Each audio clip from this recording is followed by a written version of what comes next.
అందరికీ నమస్కారం. నేను మీ కొమర్రాజ్ భద్వాజ్ శర్మ. ఈరోజు మనం జ్యోతిష్ శాస్త్రంలో చతుర్థాధిపతి అష్టమ స్థానంలో అంటే 4వ స్థానాధిపతి 8వ స్థానంలో కూర్చుంటే జరిగే విషయాలు మొత్తం కూడా క్షుణ్ణంగా తెలుసుకుందాం. ఇప్పటివరకు సబ్స్క్రైబ్ కాని వాళ్ళు సబ్స్క్రైబ్ అవ్వండి. సబ్స్క్రైబ్ అవ్వడం వల్ల నా లైవ్ వీడియోస్ మొత్తం కూడా మీకు కనిపిస్తూ ఉంటాయి. ఇక చతుర్థాధిపతి మనకి అష్టమ స్థానం ఉన్నట్టయితే జాతకులు సమస్యలు ఎదురవుతూ ఉంటాయి. సమస్యలు ఎదురైనప్పటికీ వాటిని పరిష్కరించుకునే ధైర్యాన్ని పెంపొందించుకుంటారు. ఏదేమైనా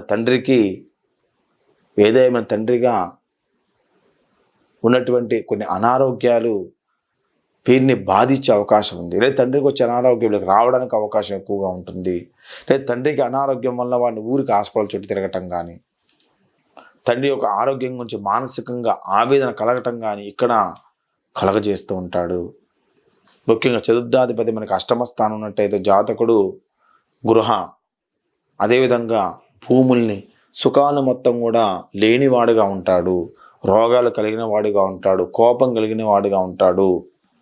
ఇక చతుర్థ స్థానం అధిపతి అష్టమ స్థానం ఉన్నప్పుడు ఆ అష్టమ స్థానానికి నీచ స్థానం అయితే ఎప్పుడు కూడా అనారోగ్యాన్ని పీడితులుగా మార్చడానికి అవకాశం ఎక్కువ కనిపిస్తూ ఉంటుంది.